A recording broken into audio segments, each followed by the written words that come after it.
വിശുദ്ധ യോഹന്നാൻ 4:14. യേശു പറഞ്ഞു, ഞാൻ നൽകുന്ന വെള്ളം കുടിക്കുന്നവന് പിന്നീട് ഒരിക്കലും ദാഹിക്കുകയില്ല.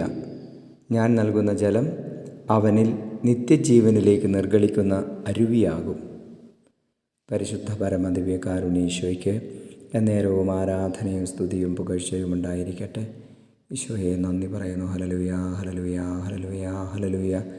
ഈശോയെ നിത്യജീവനിലേക്ക് നിർഗളിക്കുന്ന അരുവിയായി ഞങ്ങളുടെ ഹൃദയത്തിലേക്ക് പരിശുദ്ധാത്മാവിനെ ഒഴുക്കണമേ എന്ന് പ്രാർത്ഥിക്കുന്നു. പരിശുദ്ധാത്മാവിന് വലിയ ശക്തി ഞങ്ങളിൽ നിറയ്ക്കണമേ. ആത്മാവിൻ്റെ അഭിഷേകം ഞങ്ങളിൽ നിറയട്ടെ. ഈശോയെ നന്ദി, ആരാധന. ഹല്ലേലൂയ. പരിശുദ്ധാത്മാവിനാൽ നിറഞ്ഞ് നിത്യജീവന് വേണ്ടി അധ്വാനിക്കുവാനും മറ്റുള്ളവരിലേക്ക് ആത്മാവിനെ വർഷിക്കുവാനും ഞങ്ങളെ ഉപകരണങ്ങളാക്കണമേ. ഈശോയെ, നമ്മുടെ കർത്താവ് ഈശോ മിശിഹായുടെ കൃപയും പിതാവായ ദൈവത്തിൻ്റെ സ്നേഹവും പരിശുദ്ധാത്മാവിൻ്റെ സഹവാസവും നിങ്ങളോടുകൂടി ഉണ്ടായിരിക്കട്ടെ, ഇപ്പോഴും എപ്പോഴും എന്നേക്കും. ആമേൻ.